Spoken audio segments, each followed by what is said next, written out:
Buenas tardes. I want you to turn to the person next to you. I want you to look them in the eye, and I want you to introduce yourself as a genius. Let's begin.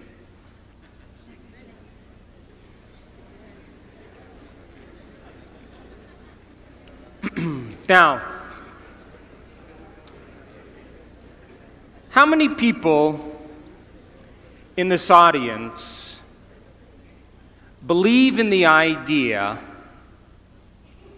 that the way you think has some effect on your life? That your thoughts are intimately connected to your future? How many people think that? So your thoughts in some way create your reality. You believe that? So how many people in this audience have a clear vision of their future? You see, you think 60 to 70,000 thoughts in one day. Out of those 60 to 70,000 thoughts that you think in one day, 90% of those thoughts are the same thoughts as the day before. So if you believe that your thoughts somehow are connected to your life, then the same thoughts always lead to the same choices. The same choices always lead to the same behaviors.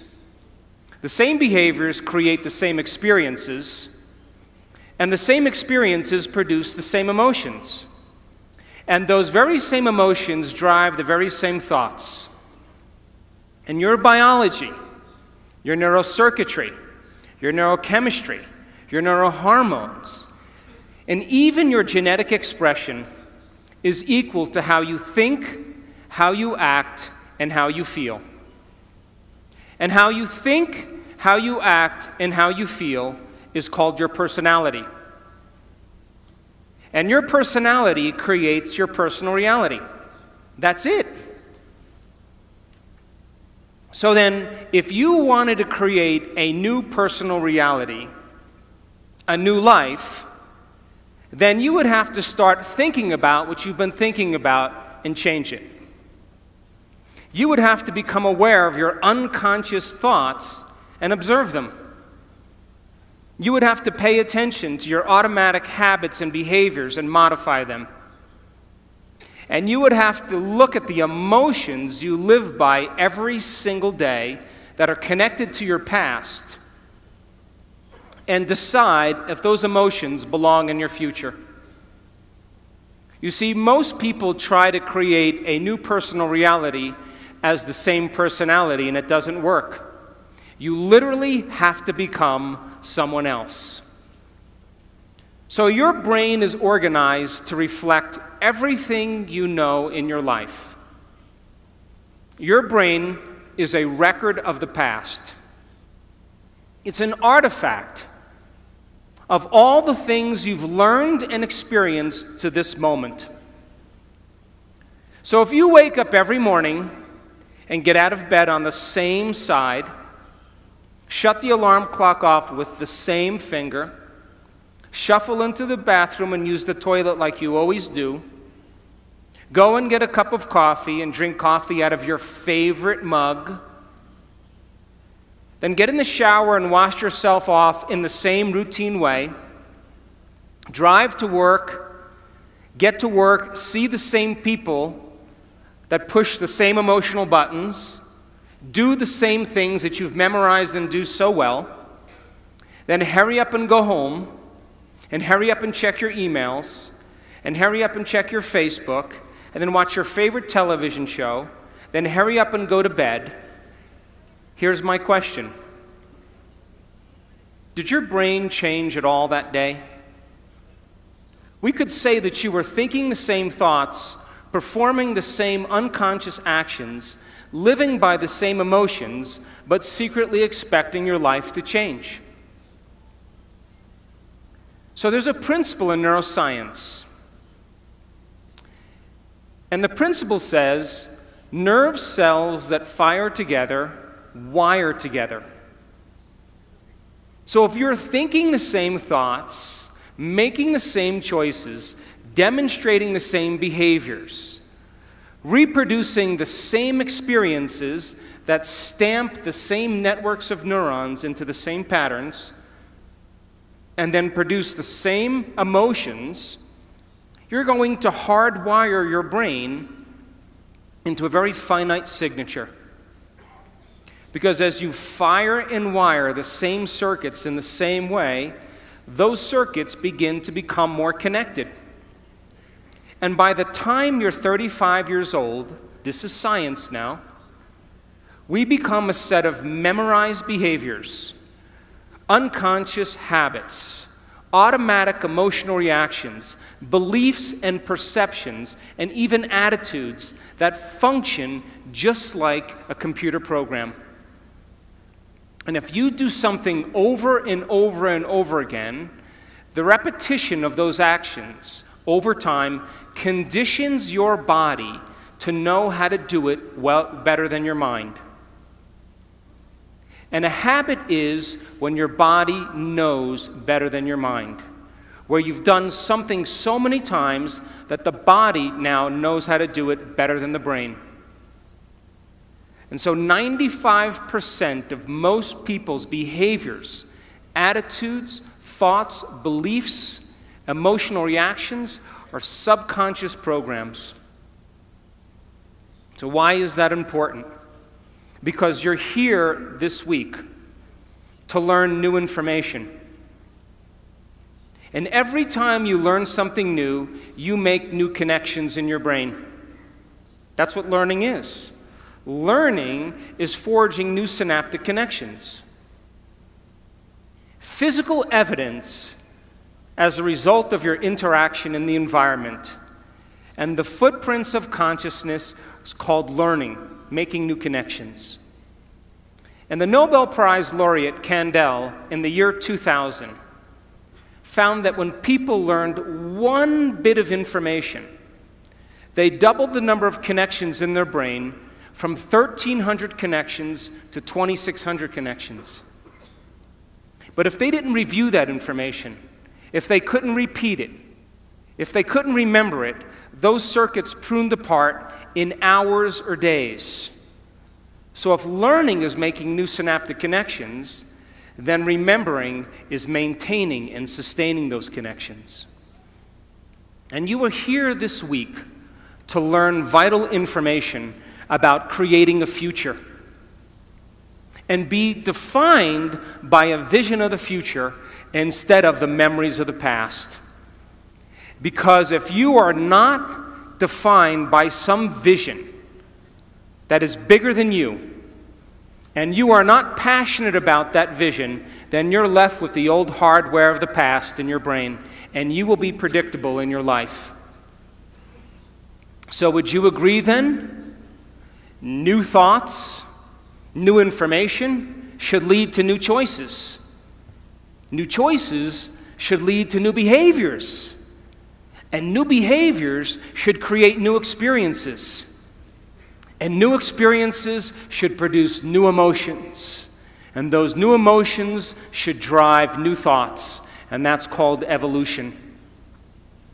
So if your brain is a record of the past, and you don't have a vision of the future, then you are living in the past. And you will never arrive at that new future. How many people understand what I'm talking about? So now, feelings and emotions are the end product of past experiences. And you can remember experiences better because you can remember how they feel. And when you're in the midst of an experience, all of your senses plug you into the environment. And as you're gathering all of this vital data from your external world, all that information rushes back to your brain, and it causes jungles of neurons to organize themselves into networks. The moment those neurons string into place, the brain makes a chemical, and that chemical is called a feeling or an emotion. And once you feel that emotion, you create a long-term memory. Now reason this with me. If feelings and emotions are the end product of past experiences, and you are feeling the same way every single day, doesn't that mean nothing new is happening in your life? And if those feelings and emotions drive certain thoughts, and you can't think greater than how you feel, because you had events in your life that have branded you emotionally, and you feel sadness or guilt or shame or unworthiness or insecurity, all of those emotions are created from past experiences. And when you feel those emotions, and those emotions drive certain thoughts, and then those thoughts make certain chemicals for you to feel the same emotion, and then those emotions drive certain thoughts, the repetition of that cycle then conditions the body to memorize that emotional state better than the mind. And now your body literally is in the past. Because if you can't think greater than how you feel, then you are thinking in the past. And so most people then spend the majority of their life talking about why they never arrive at their vision of the future because of some past experience. And so if feelings and emotions are the end product of past experiences, you remember your first kiss, you remember your wedding, you remember the birth of your children, you remember catching a fish off the coast of Manzanillo with your 3 best friends, because you caught the fish and it was a new experience and you felt great. And then you went to the casita and you cooked the mahi-mahi and you drank Sauvignon Blanc and the wind was blowing off the sea and the sun was setting and you made a long-term memory. But you also have memories that are connected to trauma and crisis, to disappointments. And those are the memories that people remember more than anything else. And so if you haven't overcome some emotion that keeps you anchored to the past, then you tell a story about the past. And people say, I am this way because of this experience that happened to me 15 years ago. I am this way because of some event that happened 30 years ago. And from a biological perspective, it means I haven't been able to change in the last 15 or 30 years. And Scientific American, a prestigious magazine, says that 50% of what you talk about in your past isn't even the truth. You make it up. Because you don't have the same brain that you did 15 years ago or 30 years ago. So then your brain and body are typically in the past because thoughts are the language of the brain and feelings are the language of the body.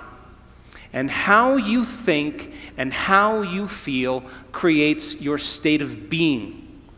So if you think insecure thoughts, in a matter of seconds, you are going to feel insecure. The moment you feel insecure, your brain is monitoring how you're feeling, and you think more insecure thoughts, which then makes you feel more insecure. And the repetition of that cycle conditions the body to become the mind of insecurity. And then the person says, I am insecure.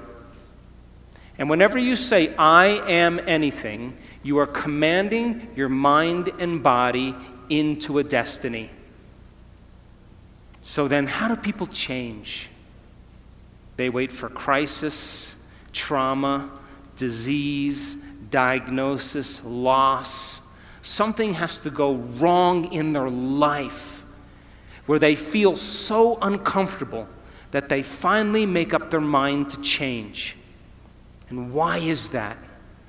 Because after the trauma or the crisis, they don't feel like of themselves. And the moment they don't feel like themselves, they could actually observe themselves. Because they're looking at themselves through the eyes of someone else. But my message is, why wait? You can learn and change in a state of pain and suffering, or you can learn and change in a state of joy and inspiration. So then, if your brain is a record of the past, and you are living by the same emotions that have defined you for the last 10 years, and you keep thinking the same thoughts that make the same chemicals, and those same chemicals drive the same thoughts, then your body, as the unconscious mind, does not know the difference between an actual experience in your life that creates an emotion and an emotion that you're creating by thought alone. And so your body is believing it's in the same past experience 24 hours a day, 7 days a week, 365 days a year. And your body is programmed into the past. And you can't create a new future holding on to the emotions of the past. How many people understand what I'm talking about? So then, when you react to someone or something in your life, you have a choice. That when an event changes how you feel, there's a chemical change that's taking place in your body. And most people don't think they can control their emotional reactions. And so then when you react to some coworker or some relative or somebody in traffic, the moment you react emotionally, you are altered chemically. And if you don't know how to control your emotional reaction after that event, and you allow those emotions to linger for hours or days, you know what that's called? That's called a mood. Hey, Juanito, what's wrong with you? Oh, I'm in a mood. Really? Why are you in a mood? Well, this thing happened to me 4 days ago, and I'm having one long emotional reaction. And if you keep that same refractory period going on for weeks or months, that's called a temperament. Hey, why is she so angry? I don't know. Why are you so angry? Why are you so bitter? Why are you so enchilada?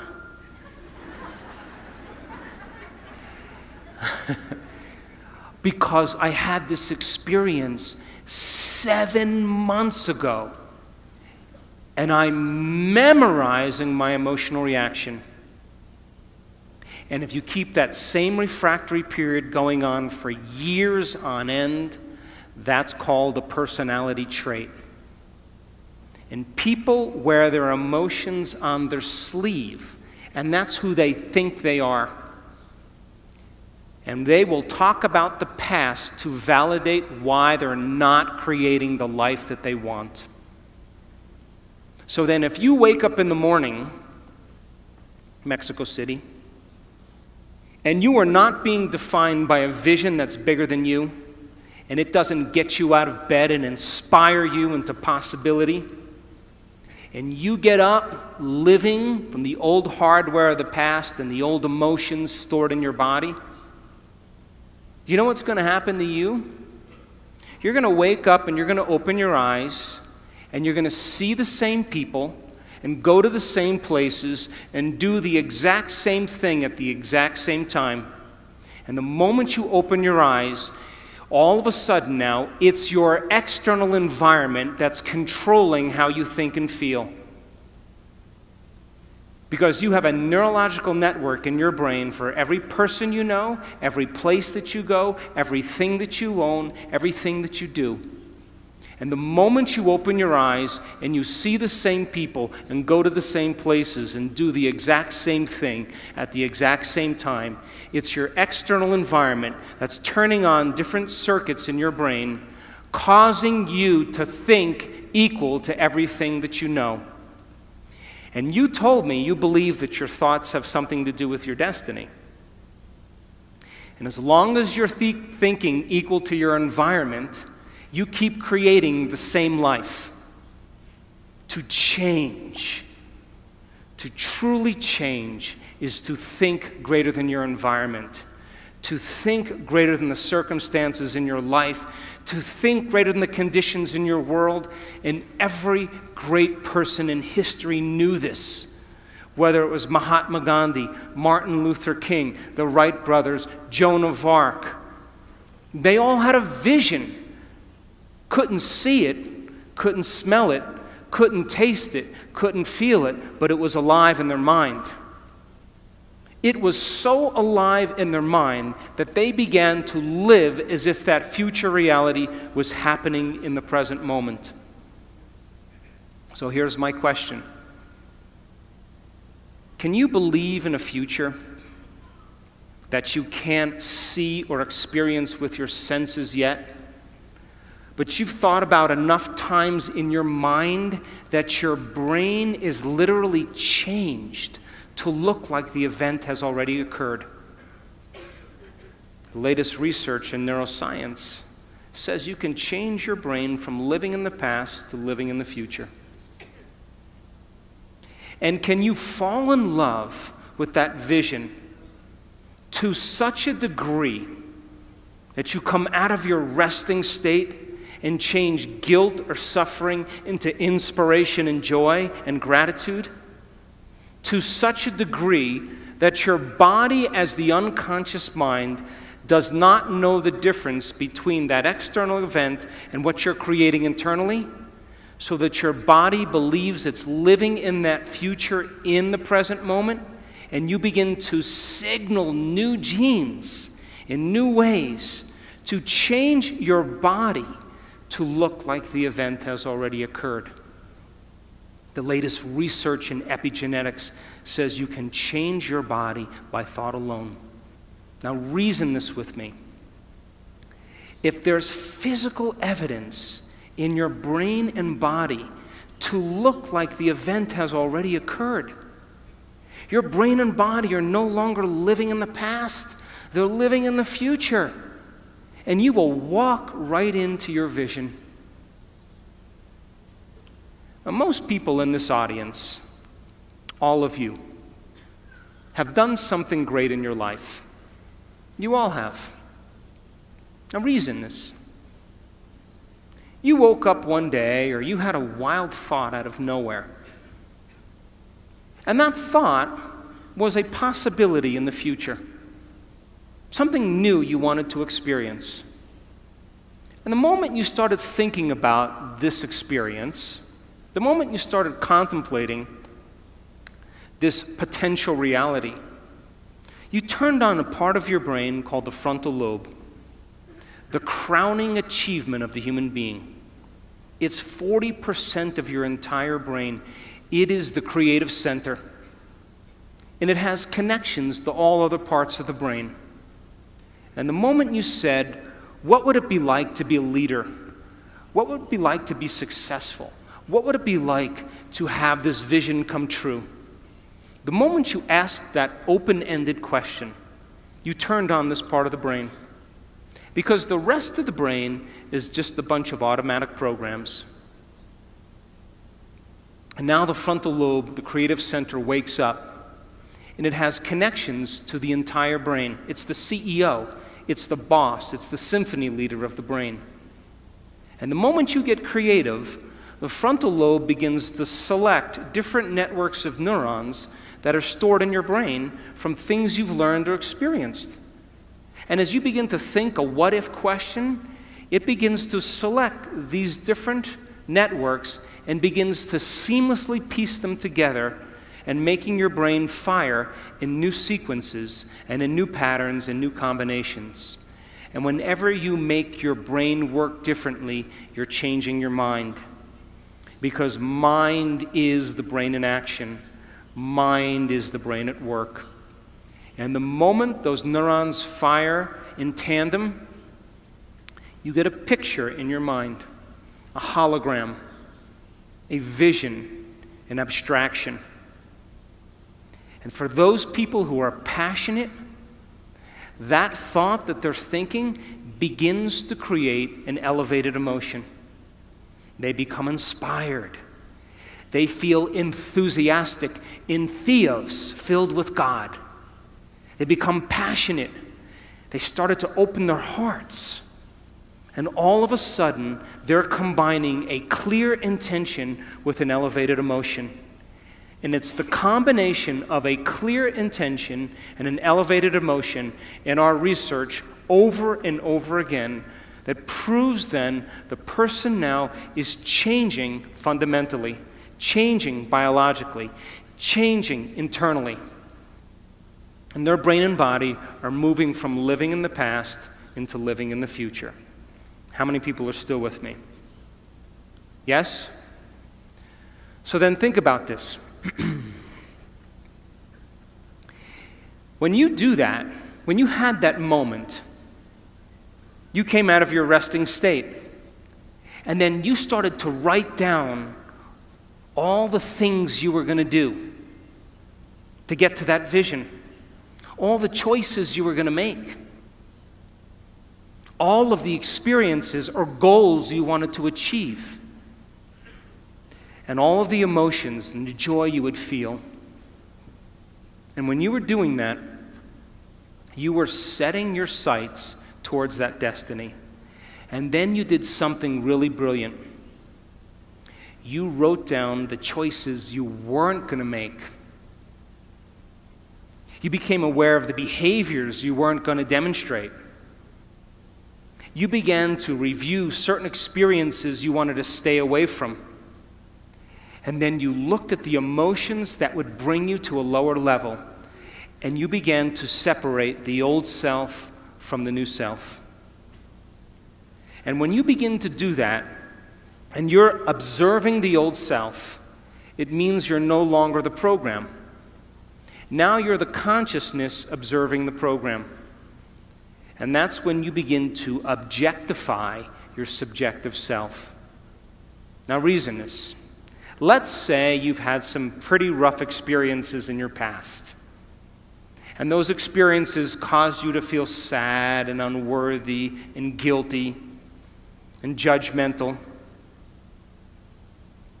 And you've gotten so used to feeling guilty and unworthy and judgmental that that's just feels normal to you. And then because you feel kind of victimized, then you blame people and you complain and you make excuses and you feel sorry for yourself, and that's your personality. And all of a sudden you say, today, I'm not going to do that any longer, because that's the old self. And then you start off your day and it goes really well for about 2 hours. And then all of a sudden, the moment you realize that you're no longer making the same choices as the day before, you are going to feel uncomfortable. It's going to feel unfamiliar. It's going to be uncertain. There's going to be some unpredictability.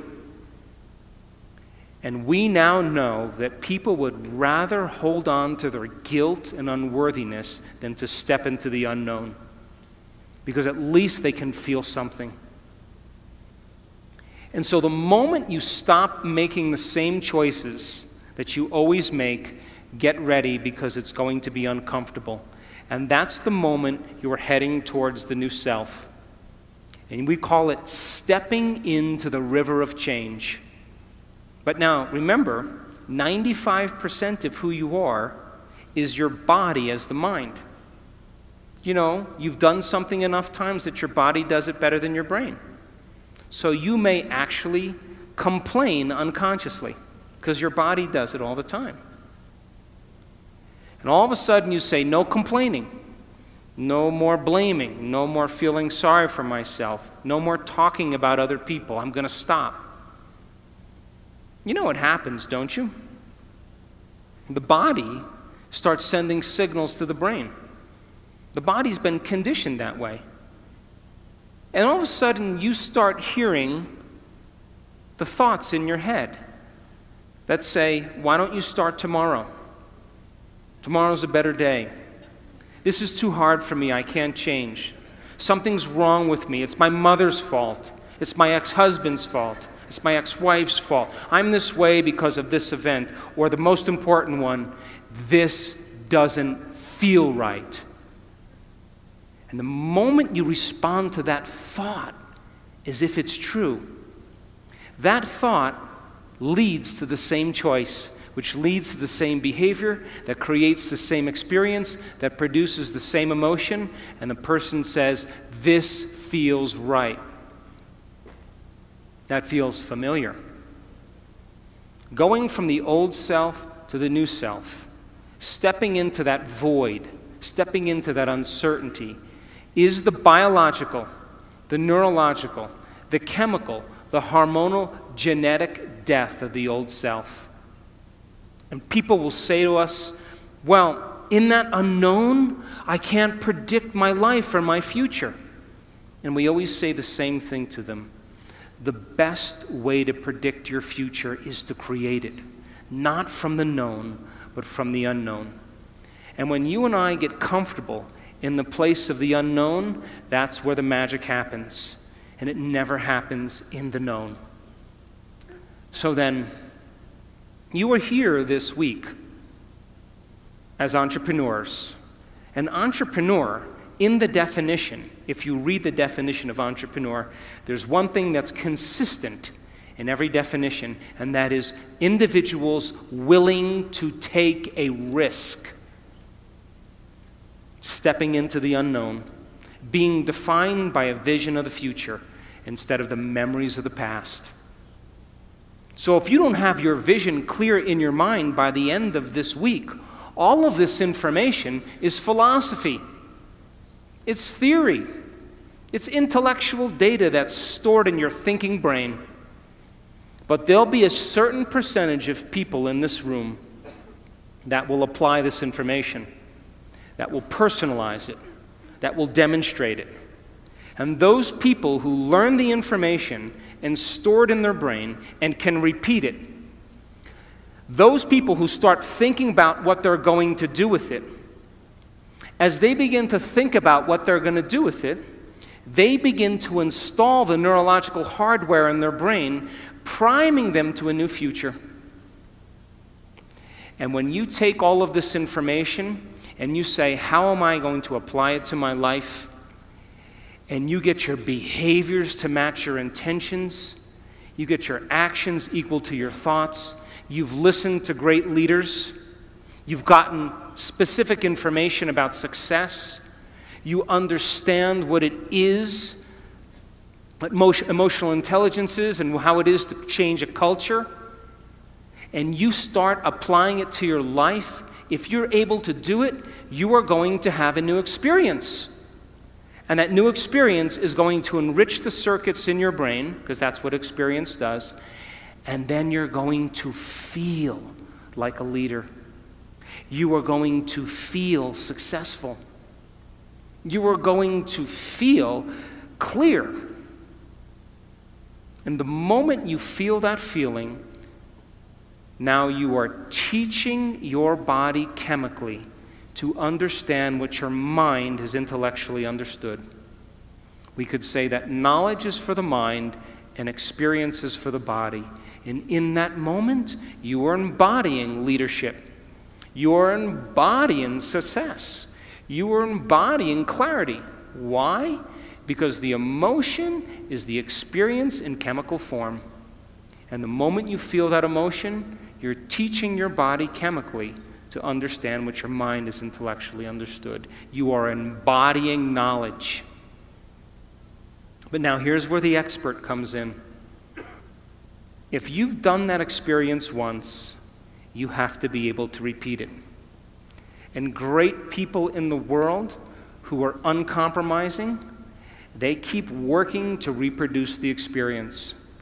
And if you can reproduce that experience over and over again, neurologically and chemically, you will condition your body to become the mind of it. Now it'll be innate in you. It'll be second nature. It'll be easy.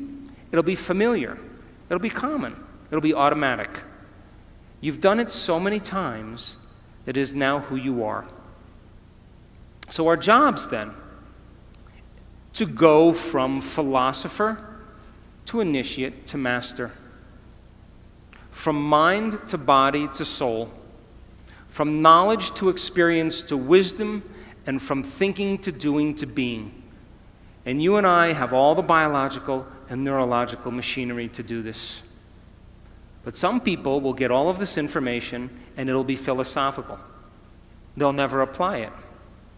Those people who actually apply it and have the experience once will think that that's defining them. But people who really embody and make it innate in them, the true leaders of the world, it becomes who they are. They don't have to think about leadership. They are leadership. They don't have to think about success. They are success. It's become who they are. And so I want to show you some slides now to piece this all together so you begin to understand exactly what I'm talking about.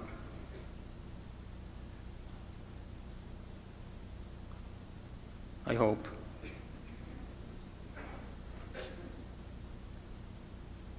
Here we go. So our research, and we've worked with many companies in the United States and in Mexico and in Europe. We've worked with Sony Entertainment, we've worked with Cisco, we've worked with Coca-Cola, we've worked with Pepsi, we've worked with a lot of different companies around the world. And we know that if you give people information,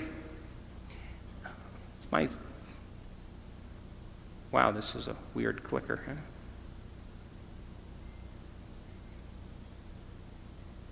I guess I should point this way, huh? Can we go back to the last slide? Let's just have you do it, huh?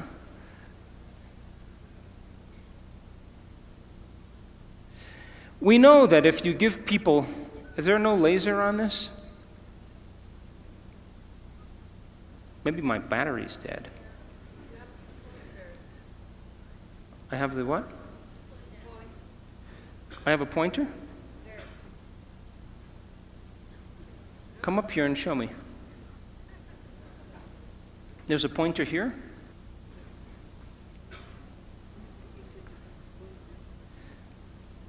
Oh, this is where I have to point. Oh, I get it. If you give people sound information, and then they can repeat that information, they're wiring it in their brain. They're creating a new model of understanding.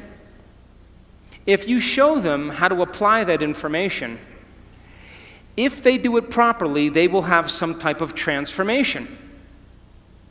That transformation isn't something that causes people to feel bad or unworthy. It causes them to open their hearts. It causes them to feel joy, to feel gratitude. They feel differently. And if you're able to then create that elevated emotion and you teach people more information, they will continue to transform themselves, and that's called evolution.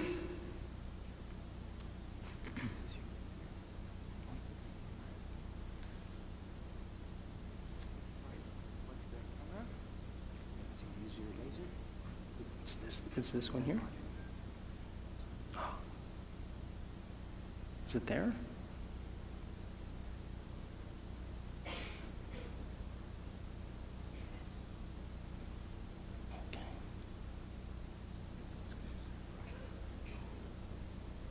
Yeah, I think that's what it is. Okay.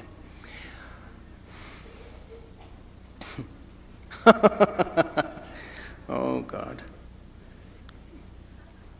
I'm pointing it at you. Oh, down there, way down there. Look, I'm pointing it down there. I'm hitting forward.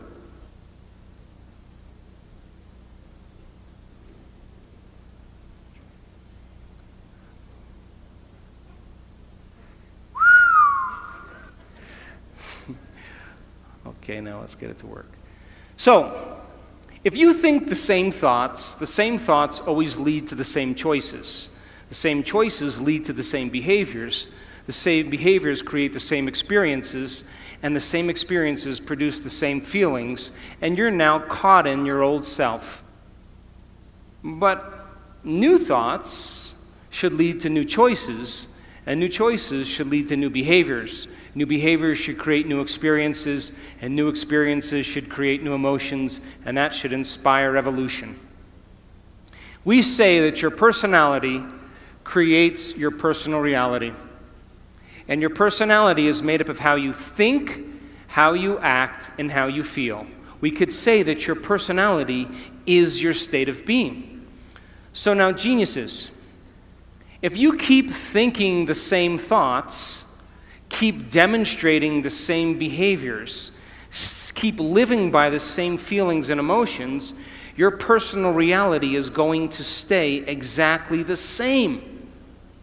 But if you have new thoughts that lead to new choices, that demonstrate new actions, that create new experiences, that cause you to feel differently, you will begin to walk into a new future. How many people understand this? So most people try to create a new personal reality as the same personality, and it doesn't work. You literally have to become someone else. So, crossing the river of change, going from the old self to the new self, requires you stepping into the unknown. And if you are now in the unknown and you feel uncomfortable because you're leaving guilt behind, you leave unworthiness behind, you see, the biggest problem with most people is they want to create wealth, but they feel lack. They want a new life, but they feel unworthy. That's mind and body in opposition. And our research shows that you can teach people how to recondition their body to a new mind. And when that occurs, they begin to create very powerful things in their life. So now, let's talk about the neuroscience of culture, because there is a neuroscience to it. You have a brain that looks just like the person sitting next to you. And if I was to screw off the top of your heads and take out your brain and your partner's brain, someone sitting next to you, and I went like this, and I set them out, you probably wouldn't be able to tell them apart, because you share the same structure in your brain. And we call that universal traits, and we call it gross anatomy. Now, because you share the same brain as the person sitting next to you, you smile when you're happy, you frown when you're sad, you sleep at night, well, this is Mexico, you sleep kind of late at night and get up kind of late in the morning. Come on, I'm kidding. And, you know, you grab a stick the same way, we speak a language, and because we share the same gross anatomy of the brain, we have very universal traits that we have in common. How many people are with me? But now, how your brain is wired is your individuality. And that's the minute architecture or the minute structure of the brain. So then, your brain is wired different than the person next to you because you have different experiences. But if you share the same experiences because you're in a relationship, then you have similar brains that are kind of relating. And relationships are built on common experiences. If we share the same experiences, we share the same emotions. And if we share the same emotions, we can relate with each other. So then, think about it like this. You have a hand. And because you have a hand, you have the same hand as the person next to you. There's only a certain amount of things you can do with your hand. But now, what makes you unique is your fingerprint. That gives you your individuality. And that is really the minute anatomy of something related to a hand. Are you with me?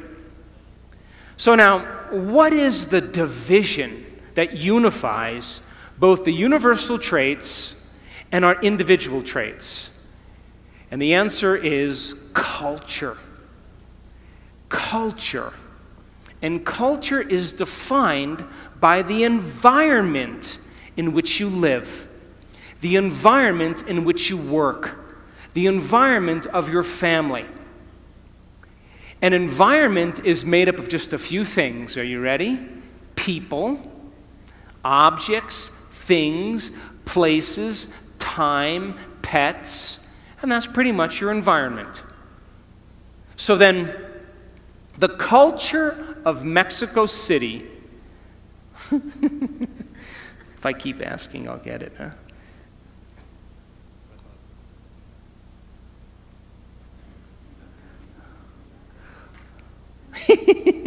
No red button. Yeah, but put it on there. See? Nada. All right, try again. Try a green one.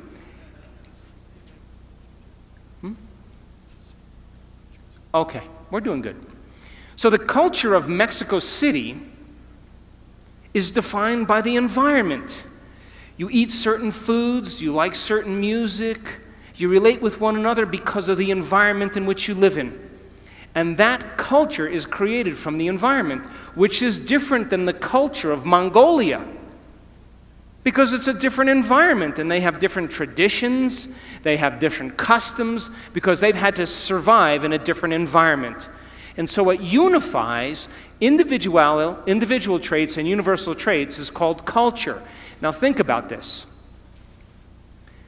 Most cultures are defined by the customs they have, the traditions, the language, their survival skills, their habits, their attitudes, their beliefs, their history, their arts, their social structures that have unified them as an individual culture. Are you still with me?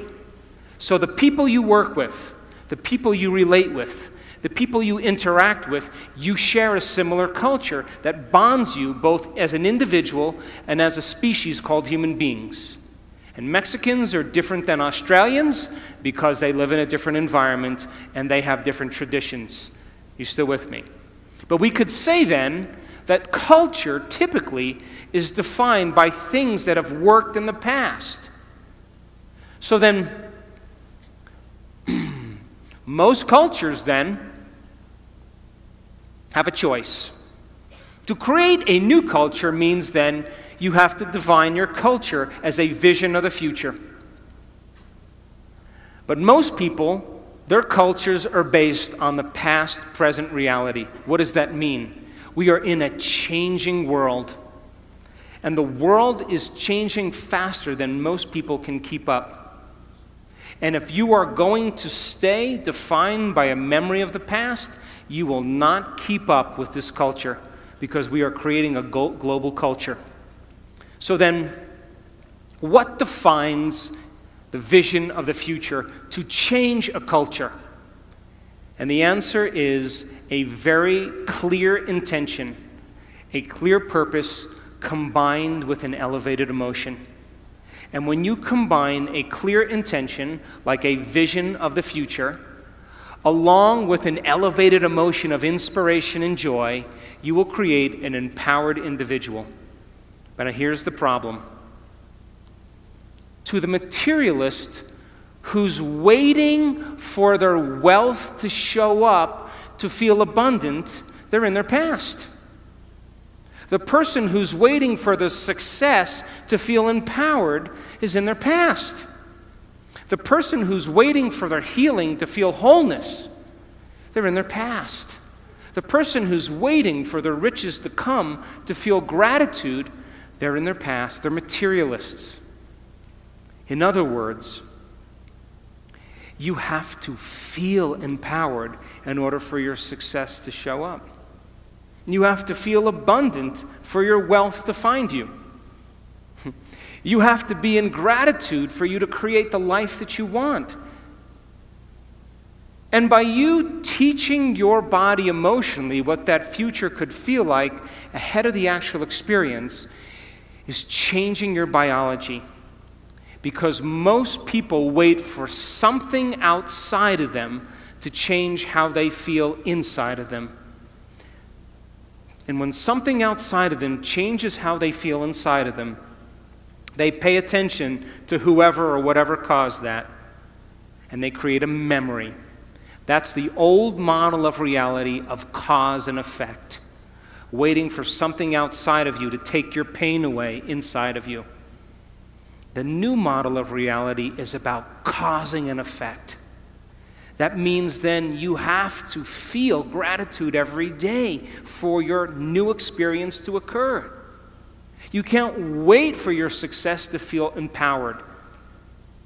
You have to be empowered to create the success. And when you teach people how to do this, and they move into a new state of being, they begin to create the life that they want. How many people are still with me? But to the materialists, they would say, well, no, I'm going to wait for my money to come and then I'm going to give thanks. And those people pretty much are living by the emotions of the past.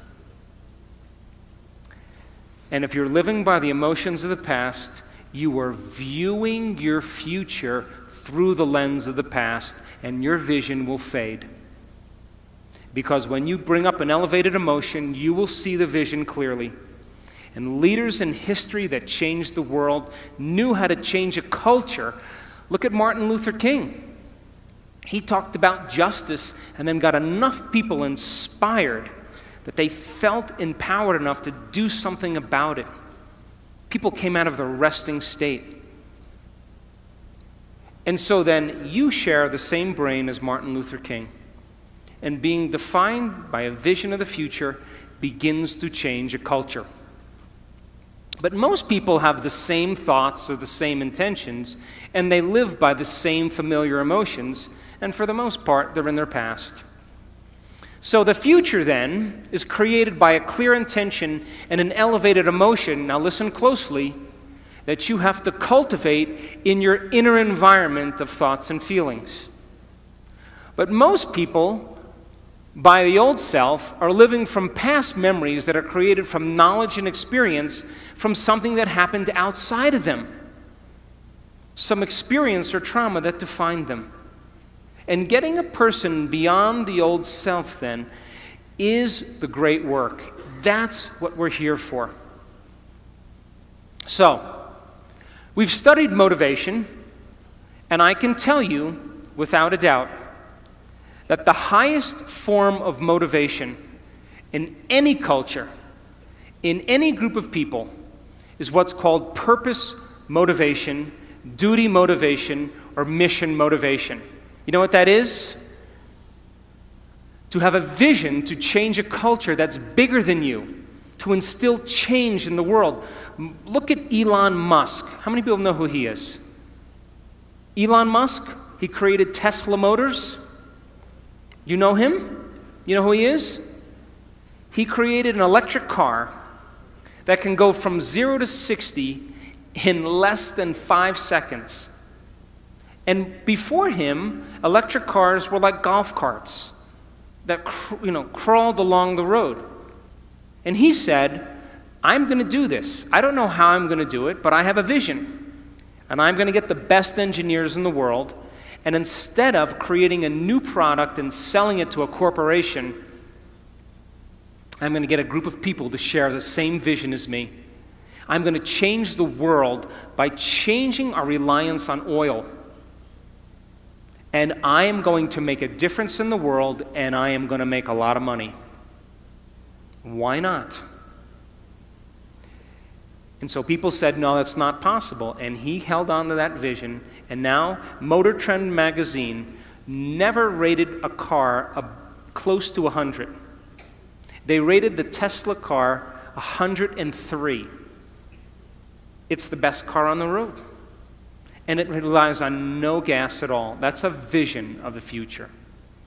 High motivators are some people who have a vision bigger than them that are going to change the world and make a difference in a culture.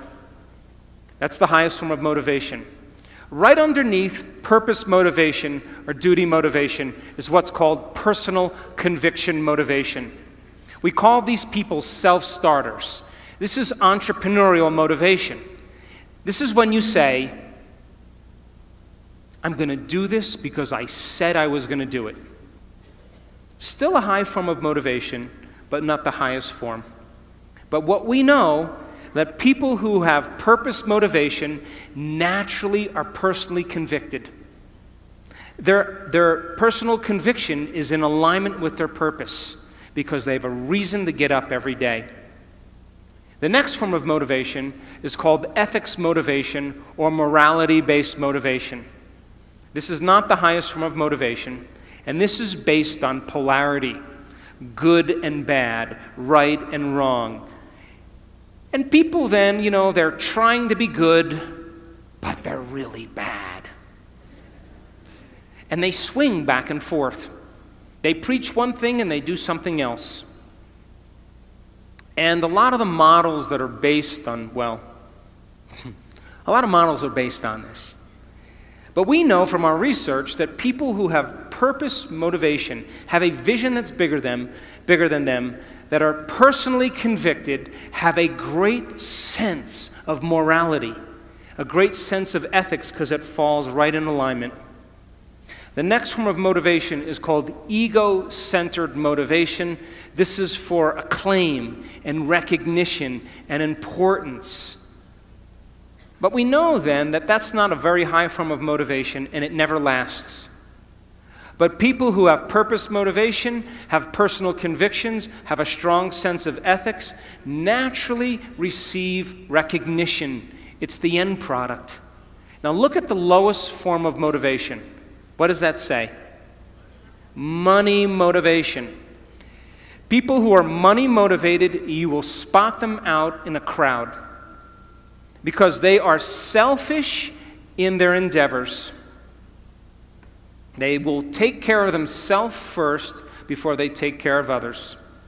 It's the lowest form of motivation, but our research shows if you have a vision that's bigger than you, that's to change something, where you contribute to the whole, you have strong personal conviction, a strong sense of ethics, already receiving recognition and don't even need it, the money always comes.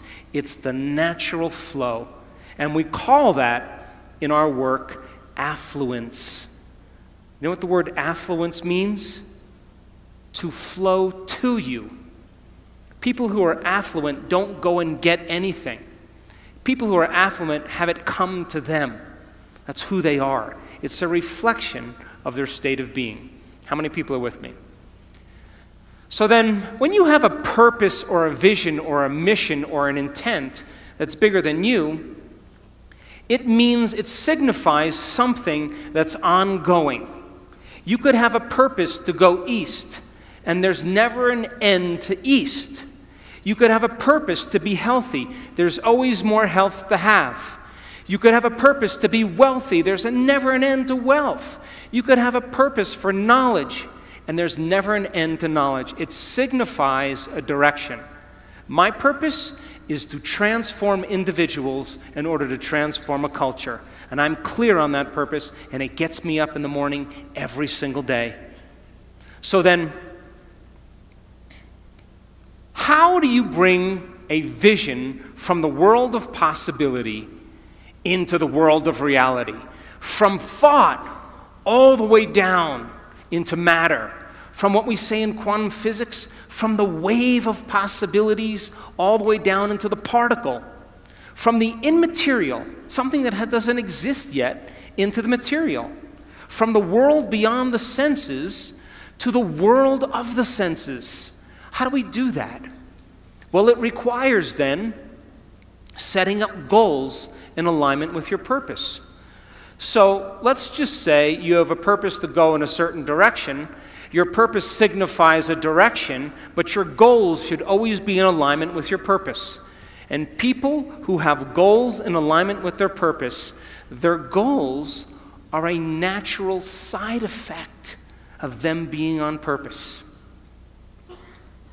What do I mean by that? Let's just say you lived in the United States, and you were living in Los Angeles, and your purpose was to go east.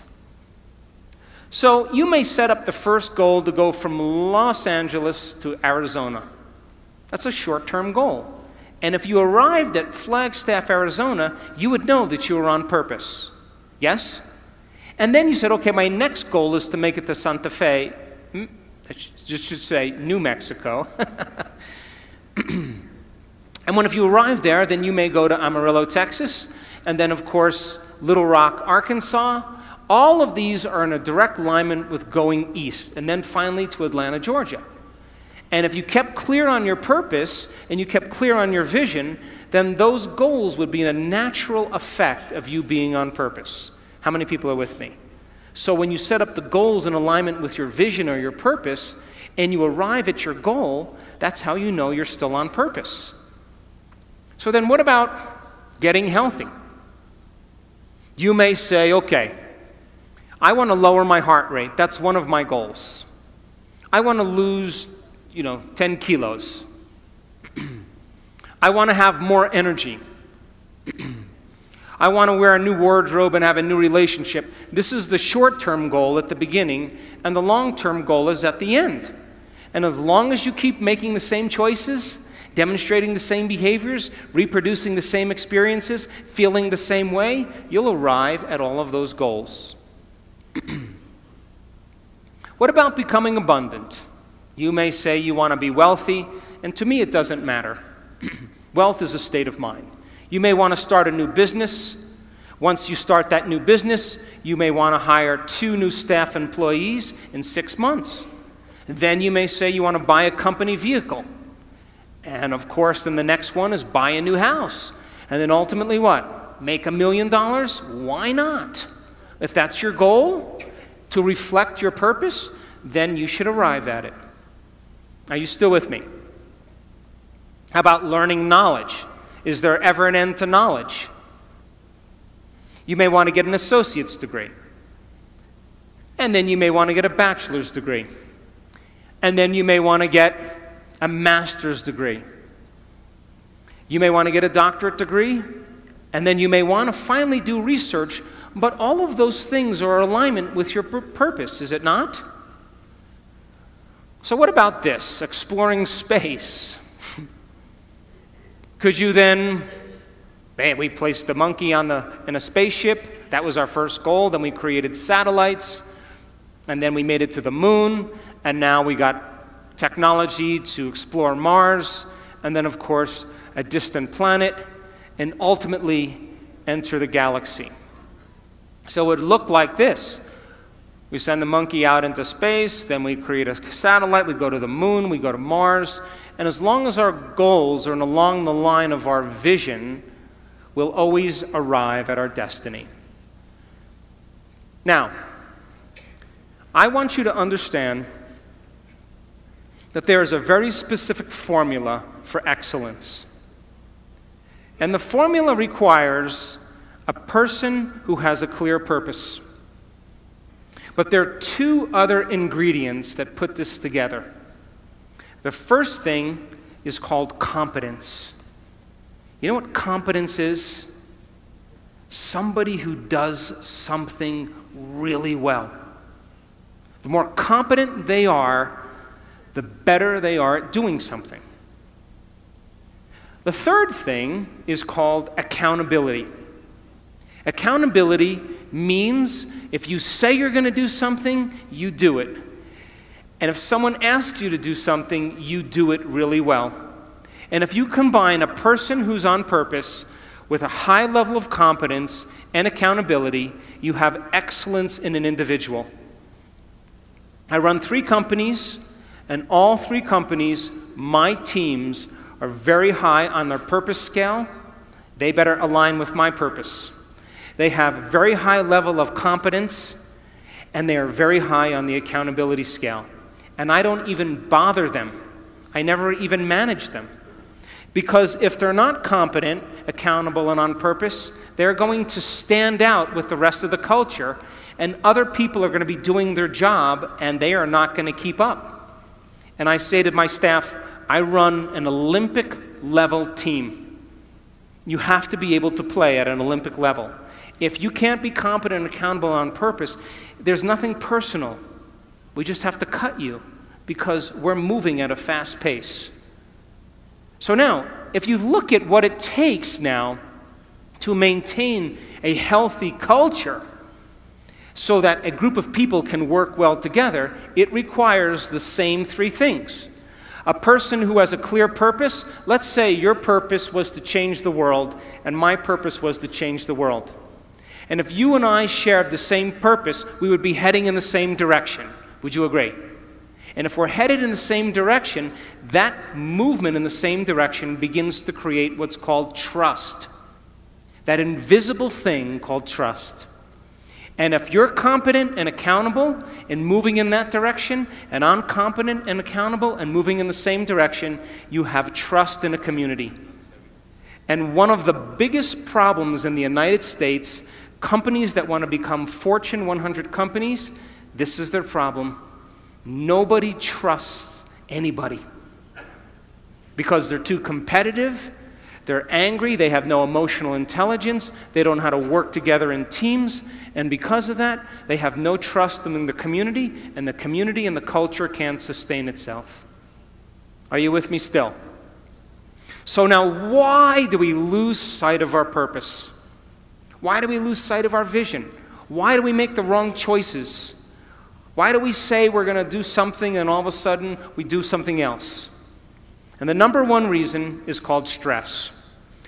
And when you see a predator in your life, like a lion or a cougar, you turn on a primitive nervous system called the fight or flight nervous system.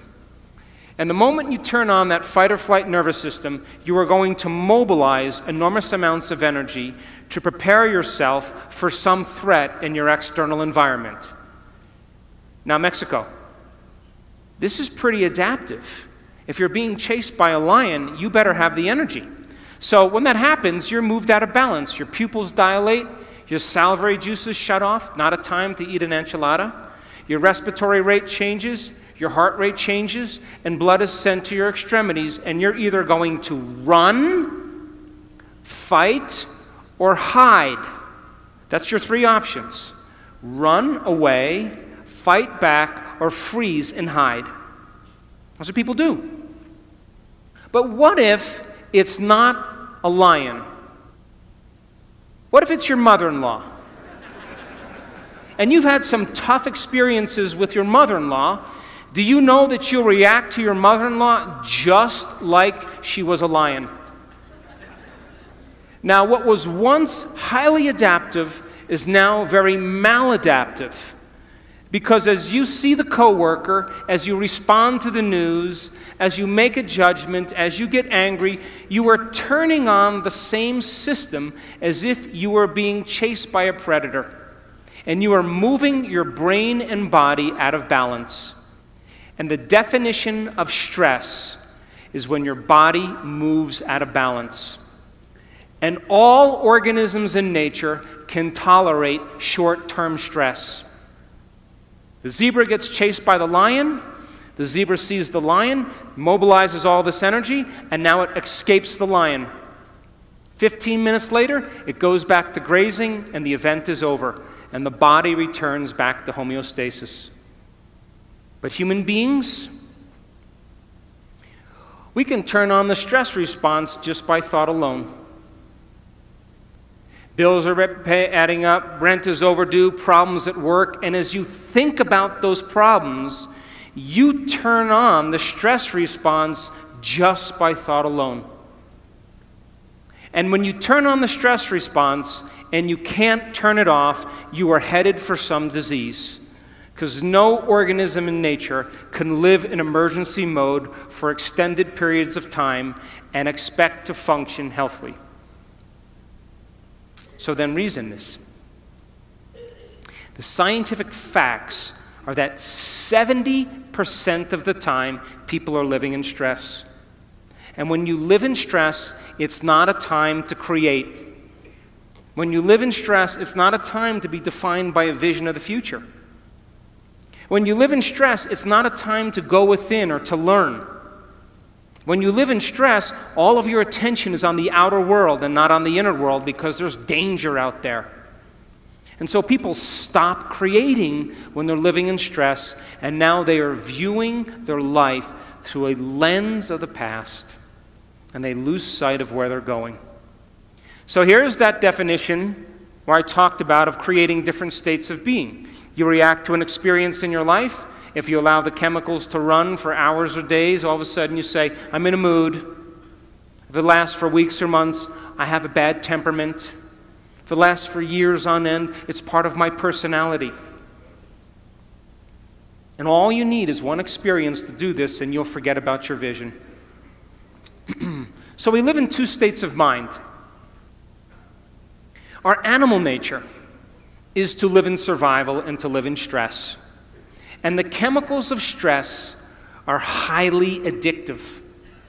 Fear, anger, hostility, violence, anxiety, insecurity, guilt, shame, sadness, unworthiness, depression, they are all created from the hormones of stress. When people live by this state, they use the problems and conditions in their life to reaffirm the addiction to that emotion. They need it so they can get the rush of adrenaline. And this is why it's so hard to change. Because it is a scientific fact that the long-term effects of the hormones of stress push the genetic buttons and create disease.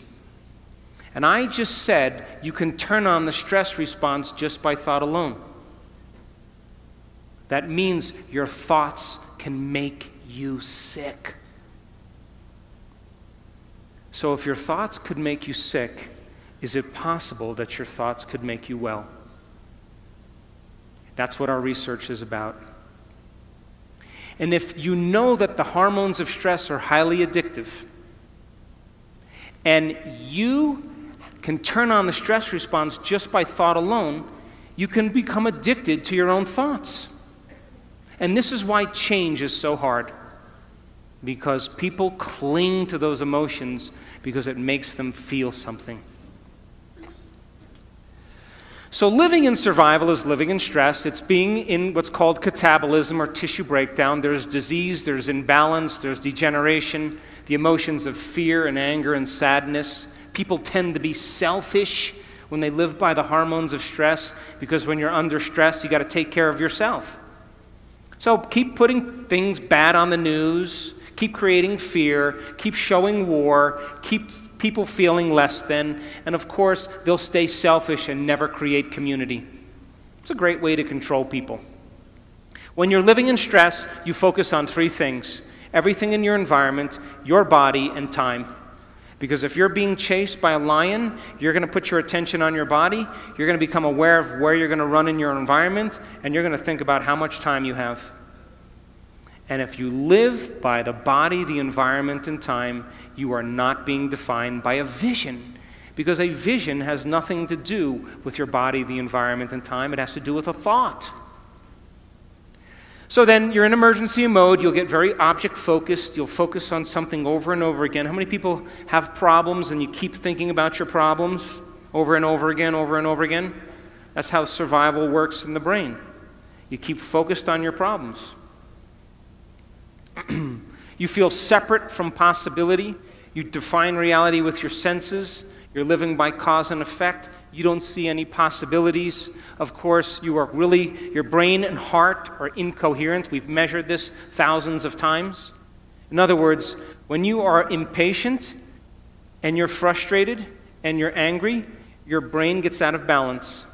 And when your brain gets incoherent, you get incoherent. We measure people's hearts. We just came from a beautiful event in Cabo San Lucas in Los Cabos, 500 people, training them how to train their brain and hearts. When you're impatient and frustrated, your heart gets incoherent. When you feel love and gratitude, your heart gets coherent. When you feel love and gratitude, your brain gets coherent.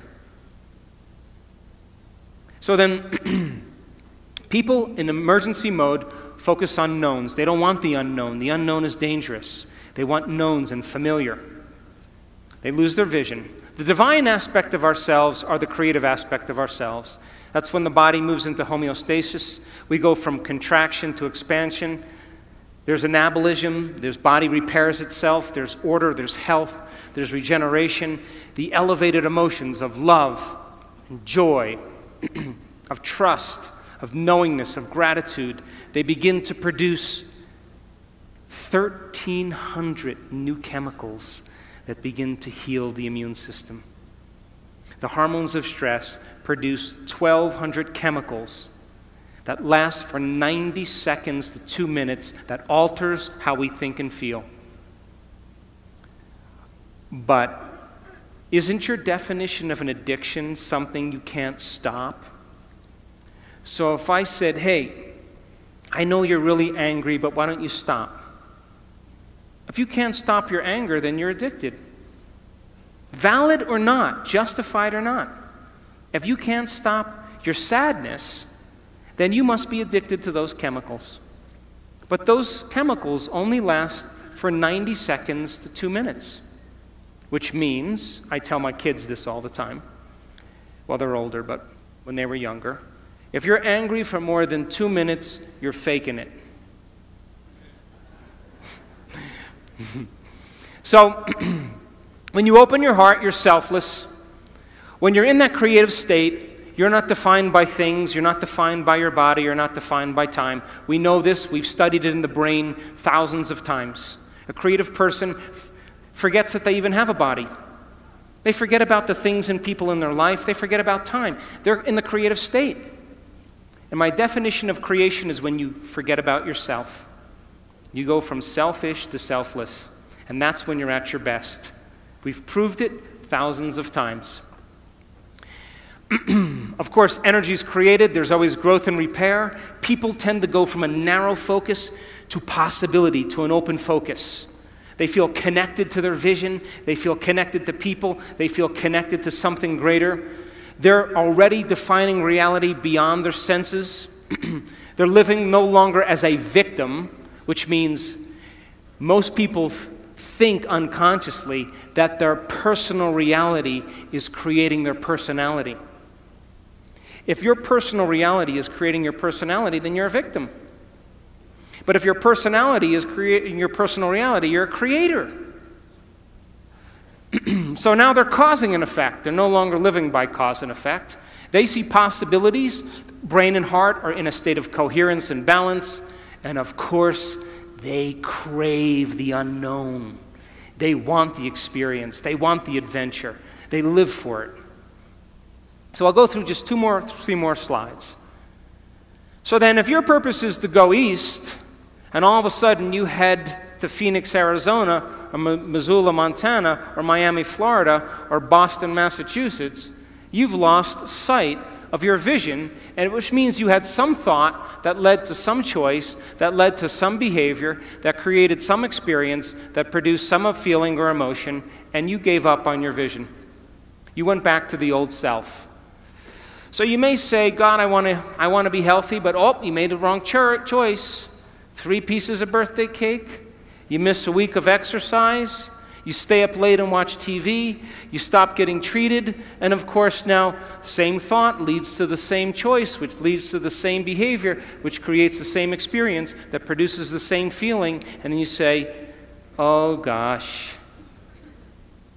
And then of course the feeling is usually unworthiness or guilt, and you return back to the same self.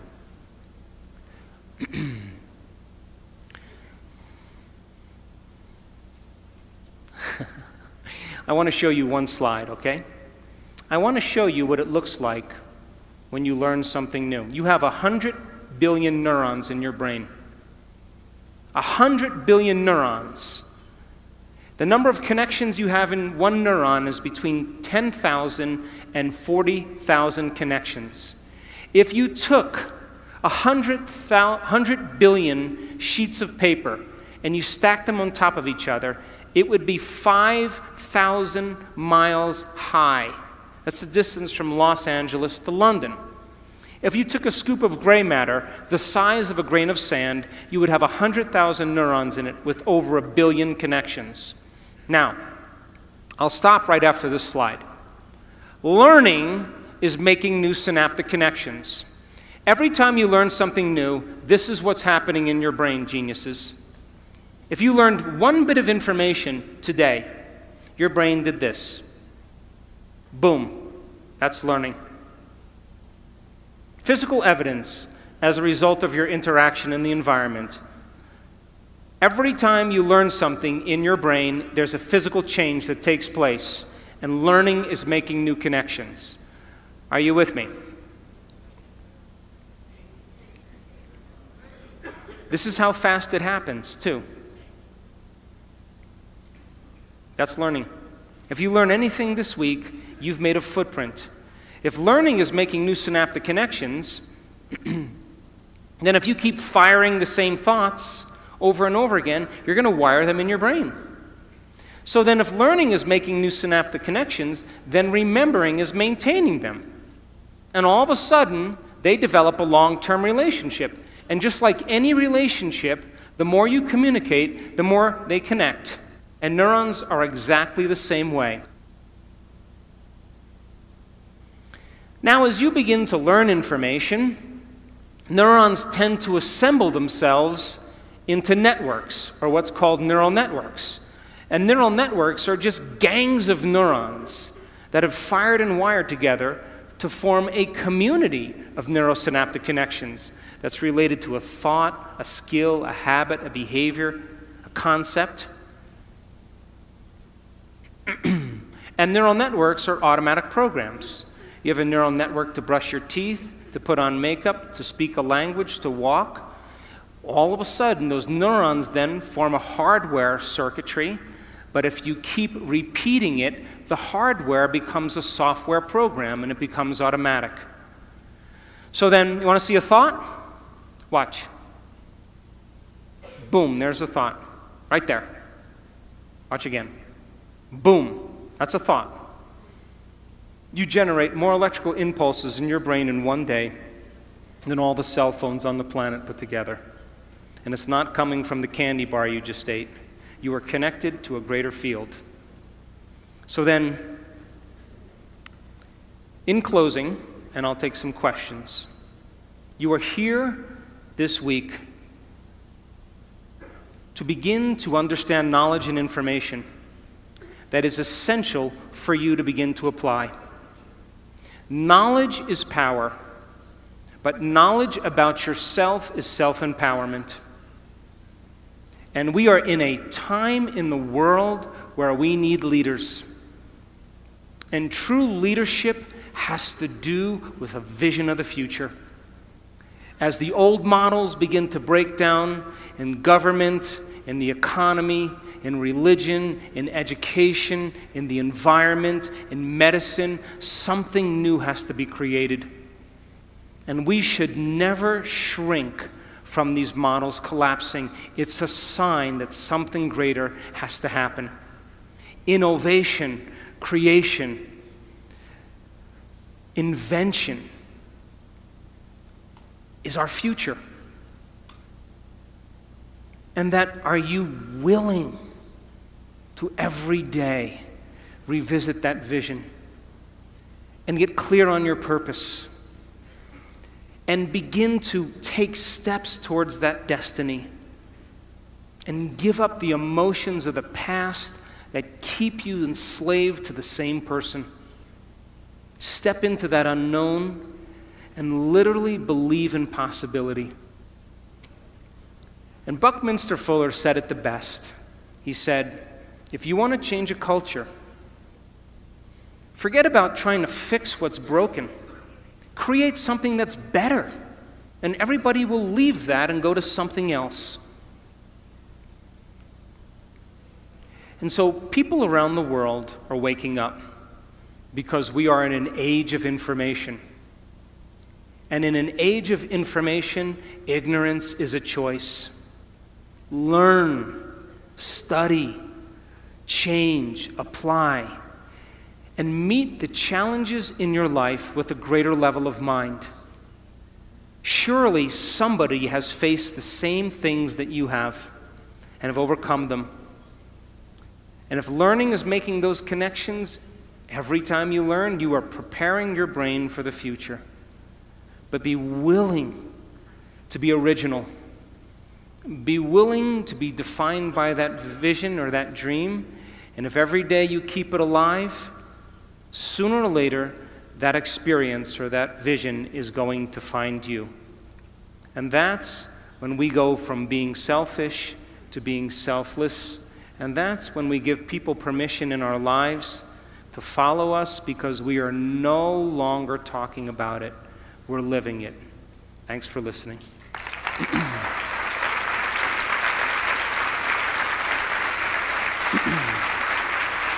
Thank you.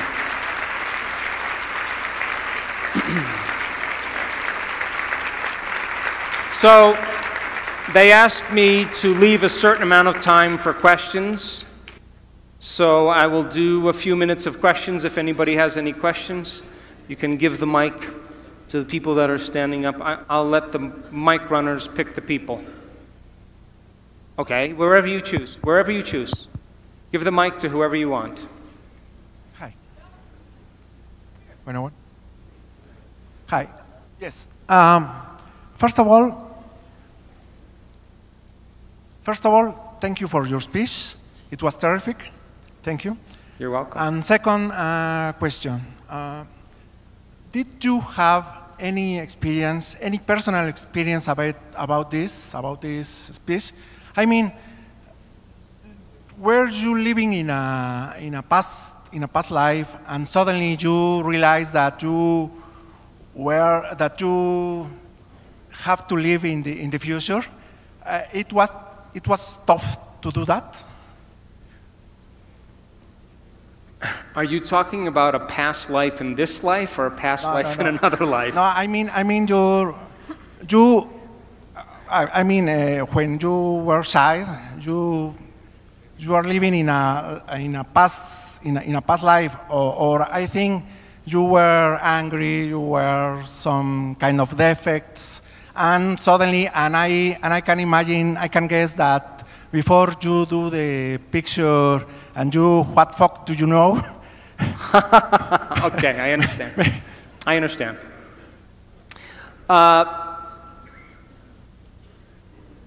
I never planned on doing any of this. In 1986, I was in a triathlon in Palm Springs, California, and I was on my bicycle, and I was making a turn to pass some cyclists. And as I made the turn to pass the cyclists, I got run over by a truck. And I broke 6 vertebrae in my spine, and I had bone fragments on my spinal cord. And the doctors, 4 experts, told me I would never walk again and I would be paralyzed. So in order for some people to wake up, they need a wake-up call. And that was my call. I decided against the surgery, a radical surgery where they take out the entire back part of my spine and screw in these rods. I decided against the surgery in 1986, and I thought, I'm not going anywhere, I'm not doing anything. Let's see if I can heal this with my mind. Now, nobody at this time had any idea that it was even possible. As a matter of fact, the doctors thought I hit my head on the ground and that I had a head injury, because nobody said no to them. But you know, when you're trying to create something like a miracle, you will always be considered a fool or insane, because nobody else is doing what you're doing. It's unconventional. It's outside the beliefs of a culture. But if you pull it off, you'll be considered a saint, a holy man, a genius, a mystic. And so I was willing to lose everything for a thought or an experience.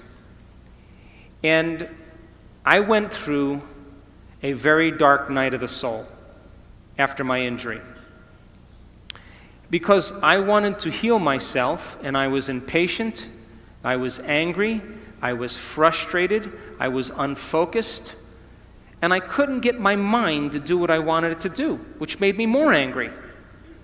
But every day, I had this thought in my head: the power that made the body heals the body.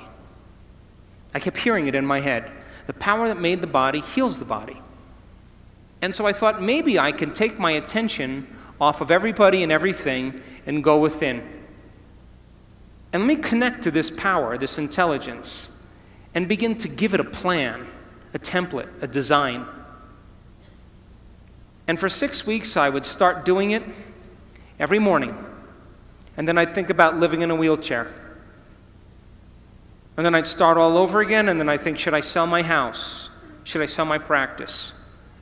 And I realized I was focusing on what I didn't want to have happen instead of what I did want to have happen. And that's what the hormones of stress do.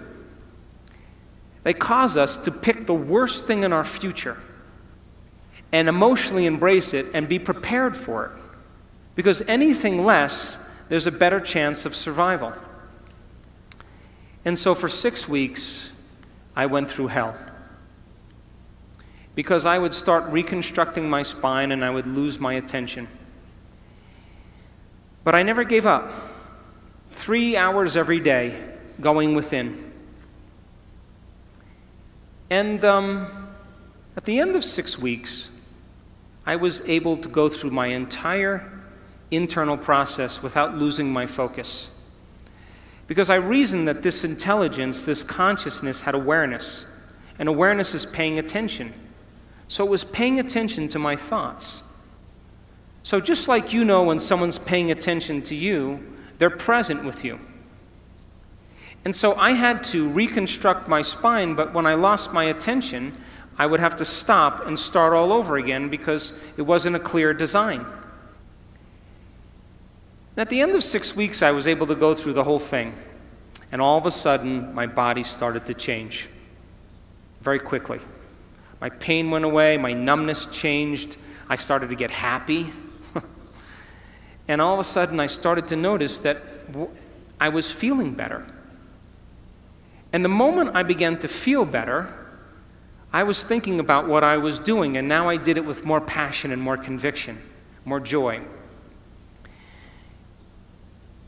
In 10 weeks, I was back on my feet, and at 12 weeks, I was training again. And they came to put me in a body cast from my chin to my waist, and I put the cast on for 5 minutes, and I tossed it. And I just made a deal with myself in those lonely nights where I couldn't sleep. I talked to this intelligence every day, and I said to it, I'll make you a deal. If I'm ever able to walk again, I will spend the rest of my life studying the mind-body connection and studying mind over matter. And since 1986, that's what I've been doing. I started studying people with spontaneous remissions and what it took for them to get healed. I went back to school and got another degree. Then I started teaching people how to do it.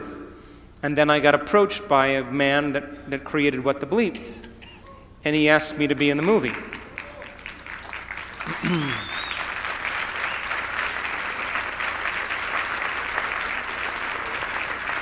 But there were 2 questions that people asked after What the Bleep. Number 1, how do you do it? That's a good question, huh? The second question is, if your personality creates your personal reality, and I have to change my personality to create a new personal reality, why the hell is it so hard to change? I thought that was a great question. And so we started teaching workshops and teaching people how to change. And in the beginning, we didn't see much change. And now, 10 years later, we are measuring people doing the uncommon. We are measuring people doing the miraculous, of healing themselves of diseases, of creating better lives for themselves. I just came from Los Cabos, and the miraculous was happening at that event. Common people like you are doing the uncommon, and you don't have to be a Buddhist monk. You don't have to be a nun with 40 years of devotion. You don't have to be an academic. You don't have to be a scholar. It's time that common people are privileged enough to do the uncommon. And we've measured people and made scientific history in the last 3 years that you will never see in any neuroscience journal. And they were just people just like you. And now when people ask me, is change possible? I have no doubt in my mind. In my last book, I said, hey, How can you give somebody a sugar pill or a salt injection, and a certain percentage of those people will accept, believe, and surrender to the thought that they're getting the real substance, and without any analysis, they begin to program their autonomic nervous system to make their own pharmacy of chemicals that matches the exact same chemical they think they're taking. Is it the inert substance that's doing the healing? Or is it the body's innate ability to heal? So the question is, do you need something outside of you to change you? Or if you understand how the placebo works, can you teach people to do it? But instead of putting their belief in something outside of them, put their belief in something inside of them, or a possibility, an unknown, and have them revisit that unknown until they make it known. Because if 81% of people who have depression, if 81% of the people who are in a depression study are healed by a placebo, 81% are healed by a placebo, it means they're making their own pharmacy of antidepressants. And they don't need anything to do it. And so it's time people take their power back. It's time that we wake up. And my passion is about transformation, but not with elite individuals, with common people. And if you keep understanding that you need a flu shot because there's bugs with your name out there that are looking for you, and if you don't get the flu shot, you're going to get sick, that's the nocebo. Then when you don't get it, you'll get sick, and then you'll need a pharmaceutical. That's programming. But when people break out of that illusion and they begin to take their power back, they're no longer controllable. And now, you're talking about a race of individuals now that are believing in themselves more than anything else. And that's where we're going as a community in this world.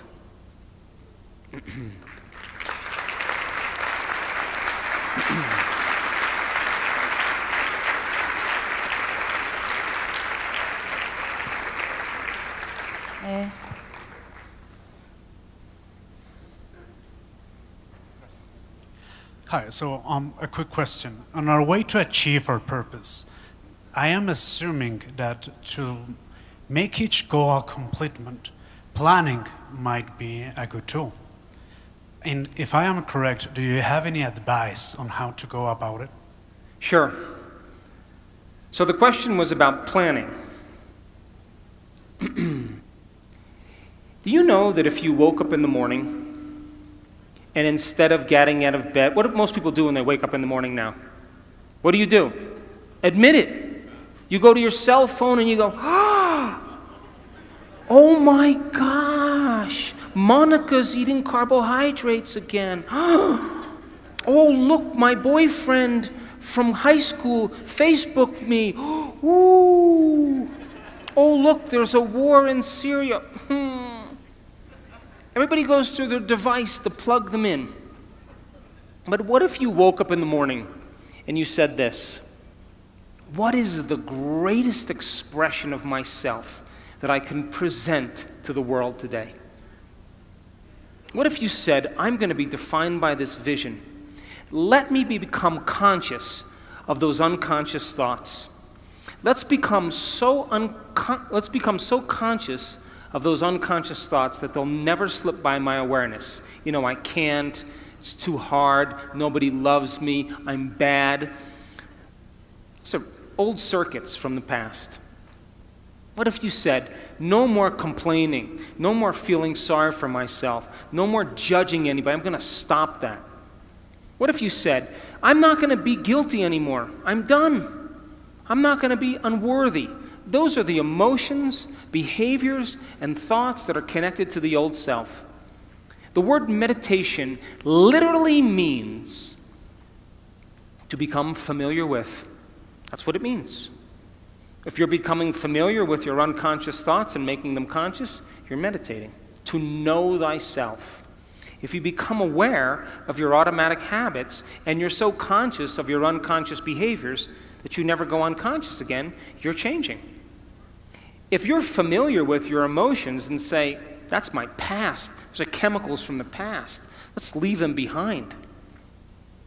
And then you said, who do I want to be when I open my eyes? What thoughts do I want to think? What thoughts do I want to fire and wire in my brain? Let me plan my behaviors today. Do you know the very action of planning your behaviors in your mind, rehearsing what you're going to do? Do you know that mental rehearsal actually installs the circuits in your brain to look like the experience has already occurred? Now your brain is no longer living in the past, it's primed for the future. And if nerve cells that fire together wire together, you keep doing that, it's going to become familiar to you. And so then, here's the tough part. Not for Mexicans, though. If you said, I am not going to get up from this meditation until I am in love with life. I am going to leave my sadness and pain behind, and I'm going to open my heart, and I'm going to feel gratitude. I'm going to feel joy. I'm going to feel inspiration. Do you know that the moment you start creating those chemicals, you are signaling new genes ahead of the experience? And now, if you can combine a clear intention with an elevated emotion, you are literally biologically changed. And if you can get up from your meditation feeling like somebody else, your job is to maintain that modified state of mind and body your entire day. Because if you keep cultivating that elevated emotion, it's going to become familiar to you. And if you're able to maintain that modified state of mind and body every single day, get ready. Because something unusual is going to happen in your life. It's the law. You are going to run into a new opportunity because you're in a new state of being. And that's what we teach people. To rehearse the future. And to take the brain out of the past and put it in the future. Take the body out of the past and put it in the future. But if you get up every single day feeling the same way, and you wake up and you go, oh my God, who's that? Oh, God. Wait, let me remember my problems. Ugh. You just return back to the old self. So the act of planning your behaviors, the research shows that as you begin to plan what you're going to do and how you're going to do it, you begin to change your brain to look like the event has already occurred. And you begin to prime your brain into the future and out of the past. And if you can create the emotion, you are more prone to get your behaviors to match your intentions, your actions equal to your thoughts, and your mind and body working together, and you will begin to arrive at a new destiny. We've seen it over and over and over again. Last question. One more? What time? Last question, okay? Buenas noches. ¿Dónde estás? Oh, hi. Okay. Es un honor el que yo pueda estar aquí. Yo vi su video hace unos meses de ¿Y tú qué sabes? Sí. Y Ready. creo que me estoy generando esto, el conocerlo. Yo quiero saber cómo puedo hacer un paso cuántico, cómo puedo hacer mi paso cuántico.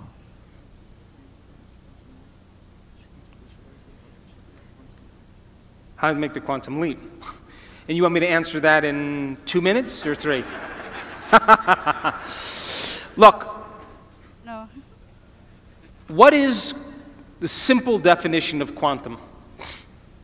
Quantum physics says that your mind and matter are so intimately connected that it's impossible to separate the two.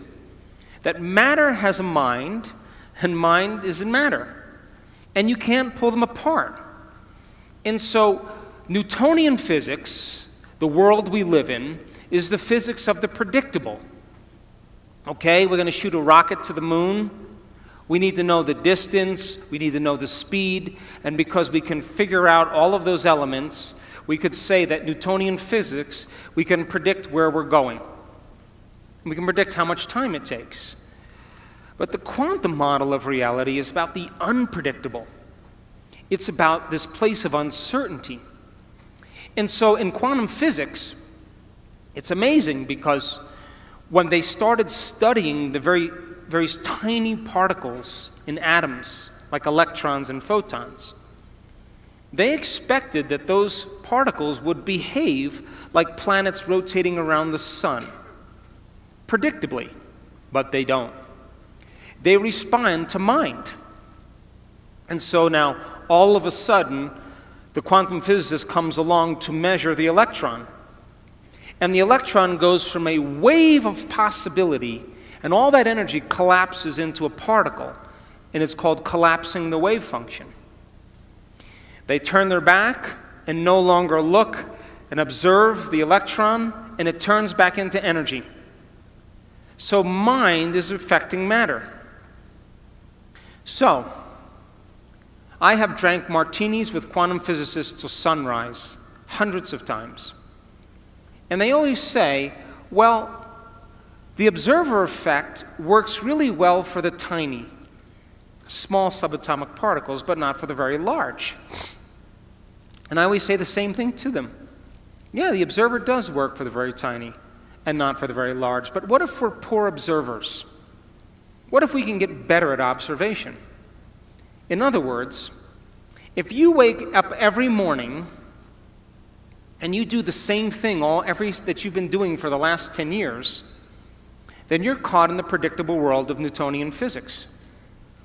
And if you're doing the same thing over and over again, we can take your past and lift it up and set it on your future, and it's going to be exactly the same. So then if you're viewing your life from the same level of mind every single day, then you are collapsing the same possibilities into the same reality.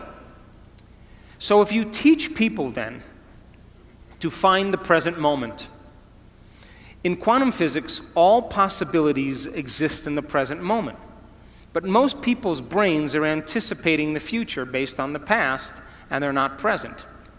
So then it requires training. It requires people retreating from their lives and practicing finding the present moment and beginning to change their habits and their thoughts and their behaviors. However, when you live by the hormones of stress, most people don't know this, but there's an invisible field of energy around your body. And when you react to someone or something, you draw from this invisible field and you turn it into chemistry. And the field around your body shrinks. How do I know? I measured it. And now you're more matter and less energy. You're more particle and less wave. And most people then, when you are matter trying to change matter, you always try to force the outcome. You try to control the outcome. You try to predict the outcome. And people then get competitive, or they hold on, or they manipulate, or they cheat, or they steal, because that's the only way they can get what they want. But the quantum model of reality, when you are truly in the present moment, and we've measured this in brain scan after brain scan, you forget that you're a woman. You forget your name. You forget your age. You forget your culture. You forget your past. You forget your future. If you forget that you have a body, you forget that you have parents. When you're truly in the present moment, you go from putting your attention on your body, your environment, and time, to becoming nobody. No one, no thing, nowhere, in no time. You become a thought. Alone, in possibility. And if you are going to heal your body by thought alone, or change something in your life by thought alone, then you have to become thought alone. And teaching people how to linger in this place of the unknown is what begins to change their energy. We also measured when a person begins to open their heart and they can begin to sustain an elevated emotion. They begin to broaden the magnetic field around their body to 9 meters wide. Now they're more energy than matter. They're more wave than particle. And they can exert better effects on reality. So then think of, when you open your heart, this is science, like dropping a pebble in water. You produce a ripple. If you drop a bigger stone, you produce a bigger ripple. If you're able to sustain that state, you keep dropping the same rock over and over again, and you broadcast a signature into the field. The emotion is the magnetic charge.